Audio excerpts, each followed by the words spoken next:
My $12,000 sculpture was shattered into 1,000 pieces across the gallery floor, but it was the best investment I ever made. Why? Because sprawled in the wreckage was my own brother, exposed on live television for the fraud he'd always been. He'd planned to claim my breakthrough artwork as his own, to steal the career-defining moment I'd spent 5 years building toward. I let him think his scheme was working. One switched label, one hidden camera, and the result was the most beautiful destruction I'd ever witnessed. My brother, the golden child, revealed as a plagiarist in front of 300 art collectors, gallery owners, and a PBS documentary crew. But to understand why my own brother wanted to destroy me, I need to take you back through the years of preparation that led to this moment. I was Victoria, 31 years old, a sculptor working out of a converted warehouse in Brooklyn. I'd spent the last 5 years pouring everything I had into my craft, my savings, my relationships, my sanity. My younger brother Marcus, 28, was what my parents called still finding himself, which was code for unemployed and living rent-free in their guest house in Connecticut. What they didn't know was that Marcus had been kicked out of 3 different MFA programs for plagiarism. What they refused to see was that every brilliant idea he'd ever had was stolen from someone else. My parents, Richard and Catherine, had always favored Marcus. Always. I could win competitions, secure gallery shows, sell pieces to private collectors, didn't matter. Marcus could sketch a stick figure on a napkin and Mother would call it visionary.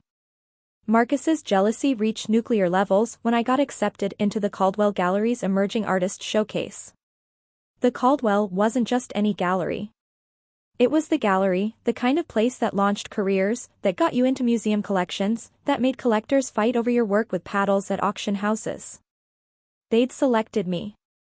Out of 2,000 applications, they'd chosen 15 artists, and I was one of them.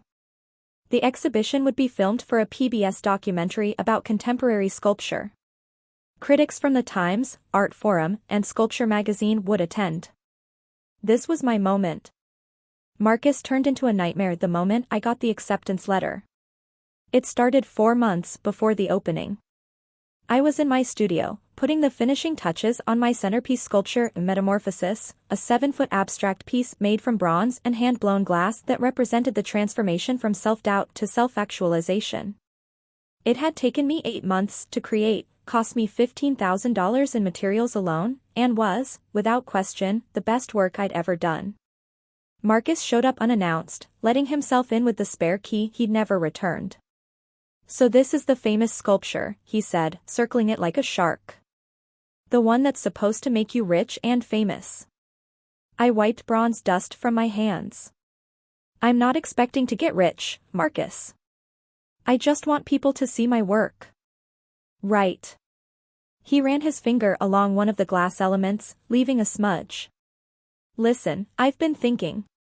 I should have a piece in this show too." I stared at him. "Marcus, you didn't apply.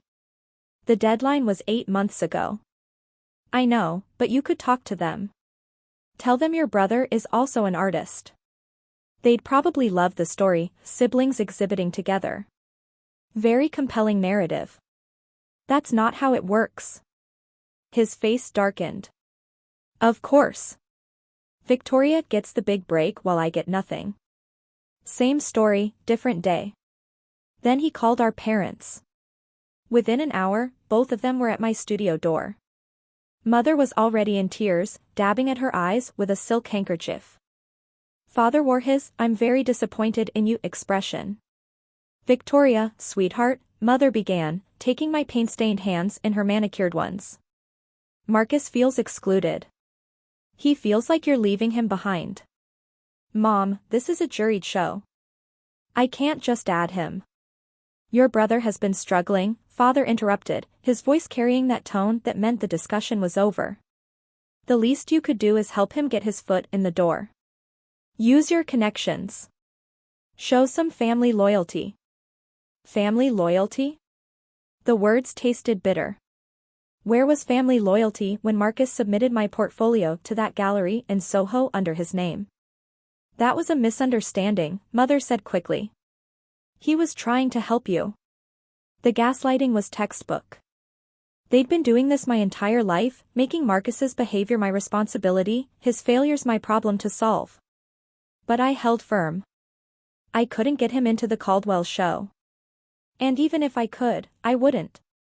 Marcus left my studio that day with a look I'd never seen before. Not anger.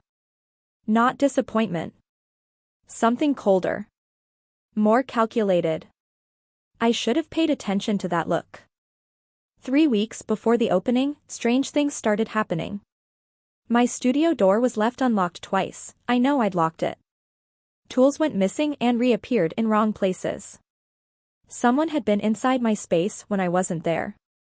Then, 2 weeks before opening night, I got a text from my best friend Zara, who worked as a curator at a smaller gallery in Chelsea. Check your brother's Instagram. Now. I pulled up Marcus's profile. His latest post showed a sketch, unmistakably similar to my metamorphosis sculpture's preliminary designs. The caption read, "Working on my breakthrough piece. Can't wait to share it with the world. Hashtag emerging artist, hashtag contemporary sculpture." My hands shook. The sketch was dated, posted as if he'd created it months ago. He was building a false timeline, creating evidence that he'd had this idea first. I called Zara immediately. He's planning something. Obviously. But what? I couldn't prove anything yet. The exhibition was approaching fast, and I had work to finish. So I installed security cameras in my studio, hidden ones, the kind you'd never notice unless you were looking for them. And I waited. Opening night at the Caldwell Gallery was everything I dreamed of. The space was stunning, white walls, track lighting that made every sculpture glow, champagne being served on silver trays. My metamorphosis stood on a pedestal in the center of the main gallery space, the glass elements catching the light like captured stars. The PBS documentary crew was set up in the corner, their cameras capturing everything. Critics mingled with collectors. Gallery owner Catherine Caldwell herself stood near the entrance, resplendent in a black Armani suit, welcoming guests. I wore a vintage silk dress I'd found at a consignment shop, deep emerald green that made me feel both elegant and authentic. My artist's statement card sat on a small stand next to my sculpture, explaining the concept, the process, the meaning. Marcus arrived an hour into the opening. I'd invited him, foolishly thinking he'd accepted his exclusion. He wore an expensive suit I knew our parents had bought him, and he carried himself with unearned confidence. He found me near the sculpture, standing with a collector from the Guggenheim. "Victoria," he said, his smile sharp. "Congratulations, sister. You must be so proud." Something in his tone made my skin crawl. After the collector moved away, Marcus leaned close. "Enjoy your moment," he whispered. "While it lasts." He drifted toward the restrooms, and I saw him pull out his phone, texting someone. My own phone buzzed. A notification from my security system, someone had just entered my studio. My blood ran cold. While I was here, someone was in my workspace. Someone Marcus had sent. I excused myself and slipped into the gallery's back office, where I pulled up my security camera feeds on my phone. A figure in dark clothes was rifling through my desk, clearly searching for something. After a few minutes, they left. I checked the timestamp on Marcus's Instagram.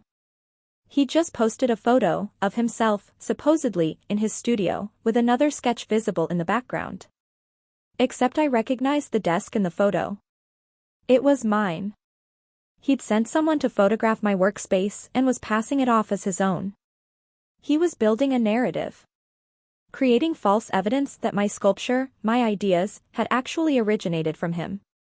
And then I saw what he was really planning. Back in the main gallery, I watched Marcus position himself near the PBS documentary crew. He'd positioned himself perfectly, waiting for his moment. When the interviewer approached me for the planned on-camera discussion of my work, Marcus intercepted. "Actually," he said smoothly, his voice carrying across the gallery, "there's something I need to clarify about this piece." The interviewer paused, camera still rolling. The room went quiet. This sculpture and metamorphosis was developed from concepts I'd been working on for over a year. My sister and I collaborated on the preliminary designs, but the core vision was mine. I have sketches, documentation, everything. He pulled out his phone, showing the Instagram posts he'd carefully staged. My mother, standing near the entrance, began nodding supportively. Father smiled, as if this was a wonderful surprise they'd known about all along. The interviewer looked confused. "Ms. Chen, is this accurate?" This was it. The moment Marcus had been building toward. He'd claim co-ownership, or full ownership, of my work. He'd use his fabricated evidence and our parents' support to cast doubt on my authorship. Even if I could eventually prove the truth, the damage would be done. The exhibition, my reputation, everything would be tainted by the controversy. But I'd been ready for this. I pulled out my own phone. Actually, I have something to show everyone. I opened the video I'd compiled from my security footage, time-stamped, dated, showing my entire creative process over 8 months. Every welding session. Every glass pour. Every design iteration. All of it clearly showing me, alone in my studio, creating metamorphosis, from start to finish. I installed security cameras after my studio was broken into multiple times, I said clearly, my voice steady as I played the video on my phone for the documentary camera now pointed at me. I wanted to document my process. I had no idea it would also document something else. I advanced to the footage from earlier that evening, the figure Marcus had sent breaking into my studio, photographing my workspace. "That photo you posted an hour ago, Marcus? The one of you in your studio? That's actually my desk. My tools. My space. You sent someone to photograph it while I was here." The gallery had gone completely silent. 300 people watched as the truth unfolded on camera. Marcus's face went white. "You're misunderstanding. And these Instagram posts you've been using as evidence?" I pulled up my own dated files. I have preliminary sketches saved with metadata showing they were created 9 months ago, weeks before your first post. I have purchase orders for materials. I have email correspondence with the gallery from a year ago discussing this concept. Catherine Caldwell stepped forward, her expression arctic. "Mr. Chen, I think you need to leave. Immediately." But Marcus wasn't done. In a last desperate move, he lunged toward my sculpture. "If I can't have credit for it, no one can." He shoved the pedestal hard. The 7-foot bronze and glass sculpture toppled, seeming to fall in slow motion. I didn't try to stop it. The $12,000 sculpture hit the floor with a catastrophic crash. Glass shattered, scattering across the polished concrete like diamonds. Bronze bent and twisted. 8 months of work, destroyed in seconds. But the PBS cameras caught everything. Marcus's face, twisted with rage. His hands on the pedestal. The deliberate destruction of my work in front of 300 witnesses. Security grabbed him, but the damage was done, not to me, but to him. The next morning, the video had gone viral. "Artist attempts to plagiarize sister's work, destroys sculpture when exposed," read the headline in Artforum. The PBS documentary had pivoted to focus on artistic integrity and plagiarism in the contemporary art world, with my story as the centerpiece. My parents called. "How could you humiliate your brother like this? He made a mistake. Family should protect each other." I hung up. Then I blocked their numbers. The Caldwell Gallery offered me a solo show. A collector commissioned a new version of a metamorphosis for $45,000. 2 museums requested pieces for their permanent collections. And Marcus? He was blacklisted from every reputable gallery in New York.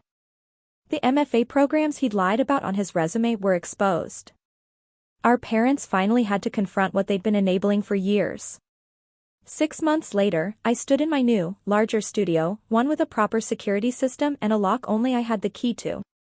My phone, with a new number, sat silent on my workbench. I thought about the destroyed sculpture sometimes. About the money I'd lost, the months of work shattered across a gallery floor. But I'd gained something more valuable, my freedom. My truth. My career, built on my own merit. Some sculptures need to be broken for better ones to emerge. The monster was exposed. The cage was shattered. And I was finally, completely free. Now I have questions for anyone reading this, because some people, including distant relatives reaching out on Marcus's behalf, think I went too far. Question 1, was I wrong to install security cameras and collect evidence against my own brother? Some family members say I should have just confronted him privately instead of exposing him publicly. Question 2, Marcus destroyed $12,000 worth of my artwork. Should I sue him for damages, or consider it payment for getting him out of my life? Question 3, do you agree that it's better to lose $12,000 and a toxic family than to maintain a peaceful lie? Please leave your thoughts below.